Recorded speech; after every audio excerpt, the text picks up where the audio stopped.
These are instructions on how to create a 10:1 dilution of your water sample.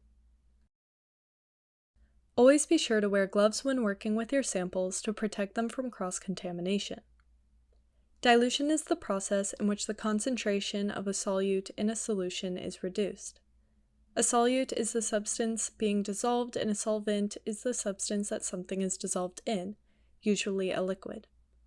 We do dilutions when the sample being tested exceeds the range of the test we are using. By lowering the concentration of the sample, we can run the same test and still get accurate results.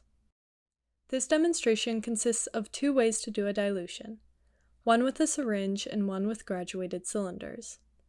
You will need gloves, a calculator, a 30 milliliter syringe, 2 graduated cylinders, 3 beakers that are at least 30 milliliters, the sample being tested, and distilled deionized water, also called DDI water, which is a type of purified water. These are instructions for doing a dilution with a 30 milliliter syringe. Pour DDI water into a clean beaker. Use the 30 milliliter syringe to draw up 27 milliliters of DDI water. Pour some of your sample into a second clean beaker.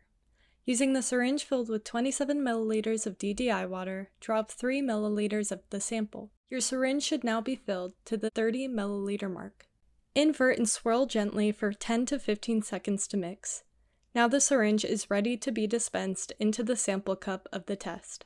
Complete the test protocol as directed.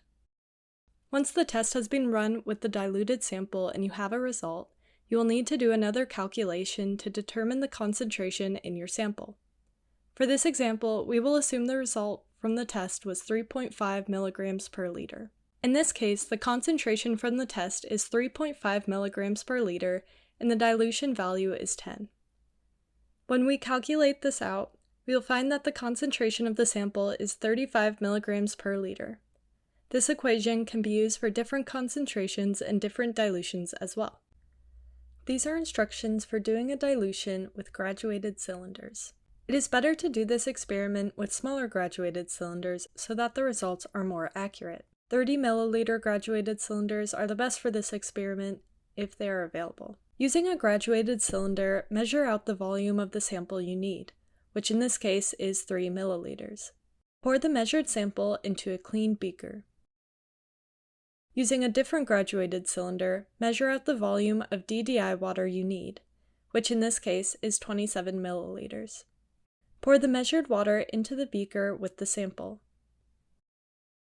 Gently swirl the contents for 10 to 15 seconds to mix. The mixed contents are now ready to be poured into the sample cup of the test. Complete the test protocol as directed. Calculate the results using the same equation as before. Your answer will be the same.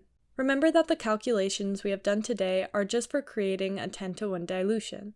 When you understand how to use the dilution calculation, you can change the dilution variable to make your sample more or less diluted. Sometimes a 10:1 dilution might be too much. If that is the case, you'll need to change the dilution variable. Here are some examples of common dilution ratios that are less diluted than the 10:1. You can pause the video for a moment to copy down these ratios and solve them yourself. Thanks for watching!